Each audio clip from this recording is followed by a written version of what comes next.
Hello everyone, this is Defense Politics Asia, and this is the summary for the day of 779 for the 12th of April, and I believe you have already watched the Frontline Changes report. If you have not, you should watch it. Either way, you can don't watch it also, you can watch this SITREP, the situation report. We're going to start off with the Kherson Front. At the Kherson Front, there is still reports of fighting over at Kreminna. According to the Ukrainian Defense Ministry, they reported Russian attack 5 times, at least based on their report. It could be more. But anyway, at Kreminna again, and Ukrainian forces continue to stay at Kreminna. It's getting really cringy. There is also geolocation of Russian airstrike reported over at Borislav. So one airstrike at around there, and 2 to go. Anyway, that's all for Borislav and the Kherson Front. We move into the Zaporizhzhia Front. Over the Zaporizhzhia Front, the first thing first is this geolocation of Russians striking the motor siege plant over at Zaporizhzhia. So some airstrikes are being hit in some of these buildings here. The explosion looks big and not big at the same time. I can't really tell, and it doesn't feel like an airstrike. It feels like some kind of artillery strike, but it could be a missile strike. I'm not sure. The explosion it doesn't feel like the typical missile strike, the airstrike that I see, but I'm not sure. And then there is also no reports of fighting over at Robotini. Russian forces are still trying to attack in this area here. But of course, this is reported by the Ukrainian side. Ukrainian Defense Ministry and Deep State UA say that the Russians are fighting for the control of the southern part of the village. But there's really nothing there. I'm not exactly sure if the Russians are actually fighting for control. So this is the funny thing, because on the Russian side, nobody give a damn about Robotine. They don't even talk about it. So it is kind of weird in terms of this parallel universe. There is a few more geolocation. There is geolocation at some shelling at the south of Malaysia Baki. There is shelling. There is some shelling, I think. Oh no, sorry. There's a Lancet strike over at Hulai Pilski, and then there is also a helicopter strike, a helicopter guided missile strike over at Melanivka. So it's just some strikes around this front line. There's also one more at the airstrike near Robotini, actually in the northwest of Verbove. Not really Robotini. So a few of these geolocations doesn't really change anything. It's just some updates about Ukrainian presence in these areas. Over at the Donetsk Front at the Velika Novosilka sector, Russian forces continue to be attacking Staromayoske and Uruzhaine. This continues, but it doesn't feel like an assault. Geolocation of Russian airstrikes, and then QS-1A thermobaric missile strike at these 2 locations. So airstrike at Staromayoske and the thermobaric rocket strikes over at the south of Uruzhaine. So this continues to look pretty much just like grinding. The Russians are just simply doing positional warfare. As long as Ukrainian forces continue to come into Staromayoske or Uruzhaine, they just continue to bombard them. And it's important to note, these strikes, the airstrike with the 500 kg bomb or the thermobaric rocket strike or the missile strike, is instant kill. Anyone in that area will die. So this is just grinding. No, there is no indication of Russian assault. That is clear that the Russians are attacking in the ground offensive. The previous SITREP or the previous SITREP, I did report that it seems to be starting. In the end, it's not. So we will continue to wait and see what the Russians are planning to do over the Velika Novosilka sector.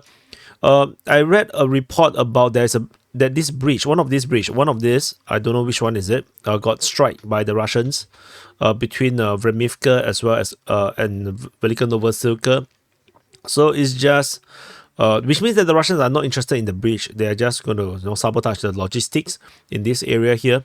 We move on over at the Voleda sector. There is reports of fighting towards Vodian, according to the Ukrainian Defense Ministry. Not sure in which direction. Is it coming from the south or coming from the east? And that's usual. Over at the Marinka sector, Russian forces attacking Krasnohorivka, Georgievka, towards Konstantinivka, as well as at Novomihайлivka. all this information all coming from the Ukrainian Defense Ministry. There is no updates regarding the Battle of Krasnohorivka or the Battle of Novomikhailivka. So we'll continue to wait and see how this progress. Of course, Georgievka has already went into Marinka mode. A lot of fighting being reported, but the front line never changes. So, it's becoming a scam over there. Over at Krasnohorivka, there is a geolocation of FPV drone strike on a Ukrainian tank. Very close. The Ukrainian tanks is probably positioned at this location to provide, fire support in this area here. As a tank, they can actually travel very fast down the road and conduct fire support and strike on the Russian positions and then withdraw. So the tanks, even though it looks like it's very far away, within minutes it can actually reach the front line and actually provide fire support. So it is still a target for the Russians, even if the tank is actually pretty far away. So if we zoom out, do we have anything? So that's all from this Donetsk Front. We move into the Avdiivka Front. Let me turn off my Steam. So over at the Avdiivka Front, far away near Pokrovsk at Mirnograd, there is a Russian airstrike on a deployment position of the Ukrainian armed forces. So it was strike somewhere around here. So that's all. So Pokrovsk and the Mirnograd region is where the Ukrainians actually land transport troops through their train networks, and then they will start to drive to the front line to support the defensive work over at the Avdiivka Front. So this is a major transport hub. This is doing what Bakhmut used to do. So this is like the Bakhmut of this side of Donetsk Oblast. Over at the Avdiivka Front, Russian forces are conducting offensive across the entire Avdiivka front line, with fighting being reported at Novokalinove in the south of Novokalinove towards Novobakhmutivka, at Bedaichi at Semenivka, at Umanske in the west of Ternenke, over at Netelove, and in the area of Povomaisky. So it is a massive push. You can see that the entire front line is burning. The Russians are attacking in every single location. So this is a major offensive with the Russian forces pushing towards Pokrovsk, in the direction of Pokrovsk, which I just mentioned about it. The importance of Pokrovsk is actually like Bakhmut is a transport hub. So if we zoom in the southern part of this burning front line, Russian forces have taken huge span of grounds, as per mentioned in the frontline changes report. In the west of Ternenke, Russian forces have basically captured all of these salient. Ukrainian forces previously have this area here, and I did mention that this is unsustainable. Ukrainian forces is likely to have to withdraw very soon from this area, and this is now corroborated, which also corroborates what the video was about in the previous SITREP that I mentioned, where I was having some doubts that this geolocation is actually listed as a Russian vehicle, which I don't think so. It is Ukrainian. So it's just Ukrainian vehicles are under Russian artillery strike as they are trying to put up smoke screen and quickly transport their troops away from the tree line towards the area of Yasno-Brodivka. They are actually conducting a tactical withdrawal. And in fact, it's actually not just tactical, it's actually a very, very quick withdrawal. So the tree line was here. The withdrawal, the Ukrainian forces was here, and they are trying to withdraw forces with their armored vehicles quickly out of the harm's way, as the Russians are making major push in this area here, and they are also conducting strikes, artillery strikes on these Ukrainian forces that is withdrawing. So that was what happened in that video. So very fascinating thing.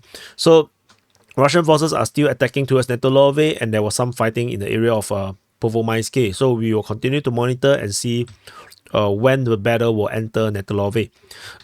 We move on to Umanske. There is fighting being reported. The previous geolocation in the previous reports was that the Russian forces have entered the southern part of Umanske. However, there's no more updates since then, so we are not sure if the Russians managed to have a foothold, or they got all killed off, or they actually withdrew. In the northern half, In the Semenivka region, fighting is still ongoing for Semenivka. Certain rumors about Semenivka captured by Russian forces is not verified. At Berdaichi itself, Russian forces is now pushing north.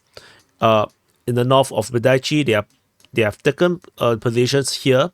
Now they are moving westward, and this is going to provide a further buffer zone for the Russian forces around Berdaichi. As per mentioned by the Russian mapping claims this area here as well. So this is just part of this continued progress from the Russians to try to provide buffer zone. But let's say if this is wrong and the Ukrainians are correct that the front line is actually here, then this northern part will create problems for the Ukrainians, because then the Russians can actually push south against the Ukrainians, and they make Ukrainian reinforcement through these roads more and more difficult. So we will continue to monitor and see how this progress in Berdaichi. Over in the Kalinove and Bakhmutivka region, Russian forces have taken this tree line along the railway line, and they have actually straightened the front line according to the Ukrainian mapping in this area here. So the Russian forces previously had attacked from the east and attack from the south, and they are continuing to straighten the front line, and they are now expanding their control towards Bakhmutivka.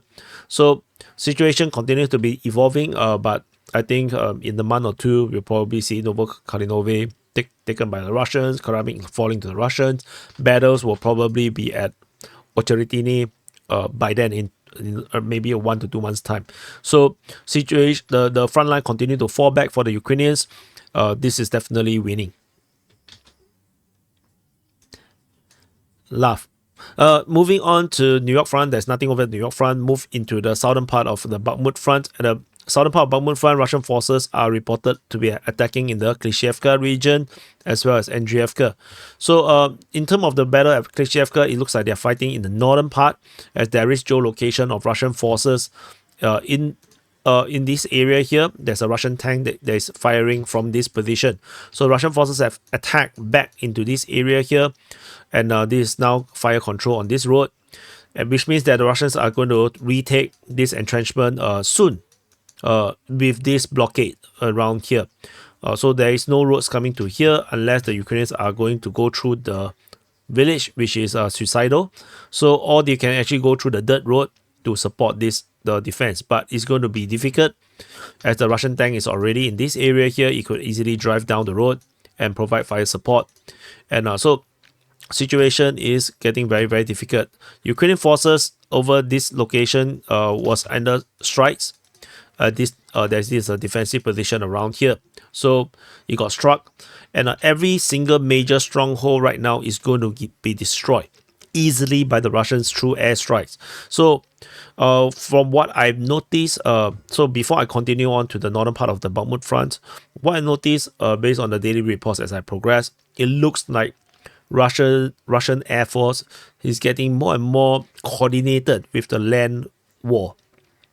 That means that the Russians' airstrike is getting closer and closer to where the front line is. Instead of dropping bombs at positions that is further in the rear, they are now providing close air support or some sort of that with 500 kg bombs. So with the glide bombs.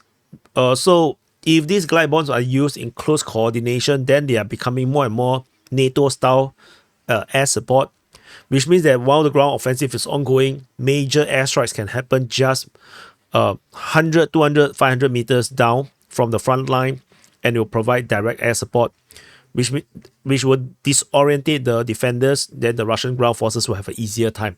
So, and it's starting to seem to be that case. And we are seeing in the northern part, we have TOS-1A strike on Ukrainians in the forest. There's a shelling over in Chasiv, and then there is a airstrike. No, this FPV drone strike around this area here. And so you can see a lot of different weaponry are using to support the Russian offensive in this area here in the north. And at Stuposhki, there's a Lancet strike. So there is so much weaponry available on the Russian side. They can do a lot using different weapons, taking out different kind of defensive positions or equipments. I think it's going to be so difficult for the Ukrainians to continue to defend. So if over in the northern half, I don't want to go to the BOHDANIVKA region just yet. Over in the Chasiv Ivaniske region, Russian forces continue to be attacking in the Ivaniske region. They are pushing through the forest, and they are also still just outside of Novoye. There is no indication of the Russians entering into Novoye just yet. It seems that the Ukrainians are still holding good positions around there, which is why it's prompted all the different strikes to soften the Ukrainian positions. Over at BOHDANIVKA, Ukrainian mapping, Deep State UA has conceded the entire of BOHDANIVKA. They now claim that the Russians have taken the entire BOHDANIVKA, and this corroborates the Russian claims 4 days ago. So they are 4 days late, and I suspect that they will start to corroborate the Russian claims that the Russians have taken the entire of the forest north of BOHDANIVKA, and then the fighting is now within Kreminna. So that's all from this area here. In the strategic sense, Russians are attacking Kreminna, they are attacking Novoye, they are attacking through the forest towards Chasiv, and they are fighting in the Ivaniske region. For the Ukrainians, they still have not acknowledged the capture of Ivaniske. So there is this parallel universe in this part of, you can see that the overlapping mapping is huge. The claims are very, very vastly different.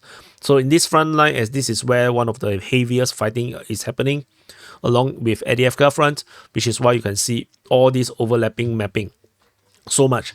So we are talking about this area here is this area here is overlapping. There's this overlapping mapping here, and there is a bit here, and a huge chunk of overlapping mapping here.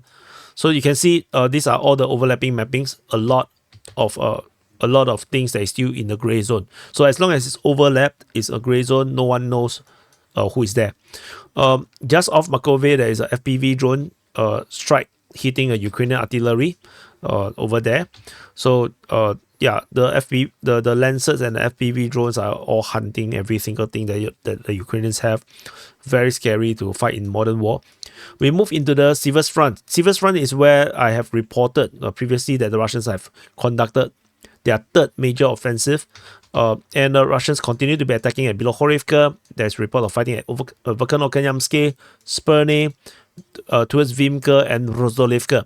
All this information again is coming from the Ukrainian Defense Ministry. The reason is the Russians on yesterday they do a weekly summary. So because of I can't use weekly summaries for daily reports, which is why all the reports are based on Ukrainian. So if you think that these are all fake news, you are calling Ukrainian Defense Ministry fake news. So just to know, in case you're pro-Ukraine, and I hope you survive this cognitive dissonance. If you're not feeling well, do see the doctor, eat an apple a day, and maybe your teeth will not break. But the teeth doesn't have anything to do with this. Anyway, there is geolocation of Ukrainian forces getting bombarded by FPV drones just off where the front line was previously reported.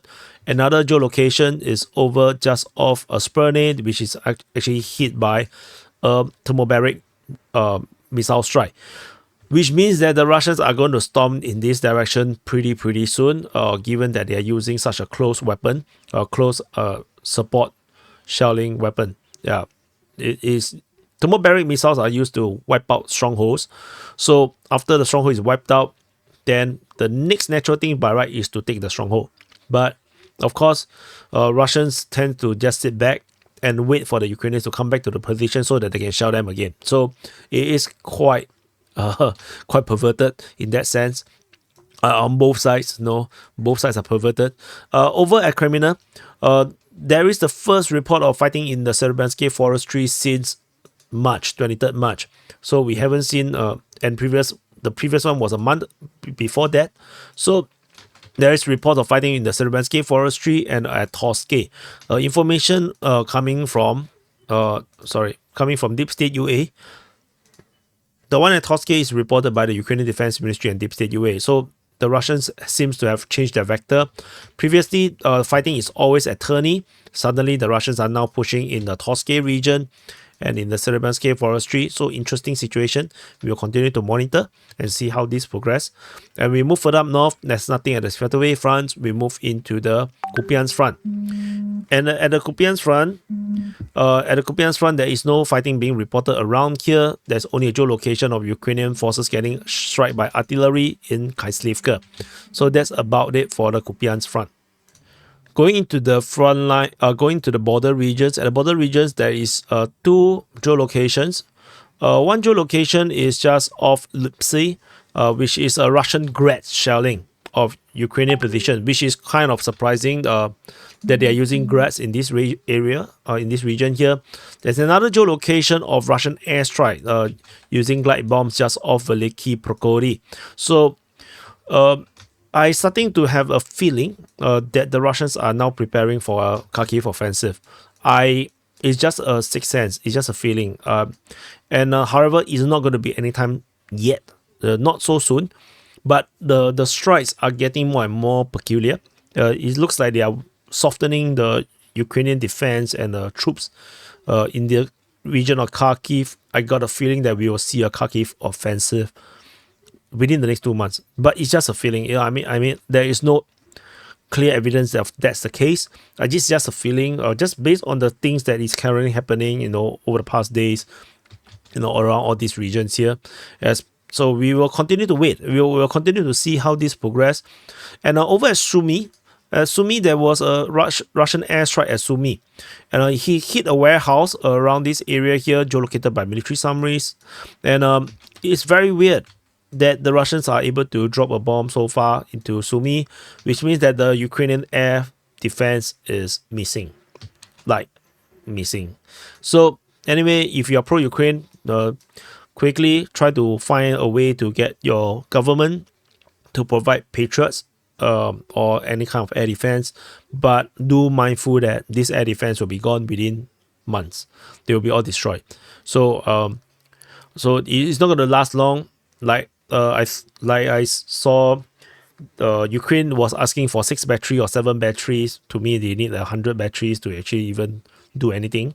So, but anyway, that's all. This is the summary for the day of 779 for the 12th of April.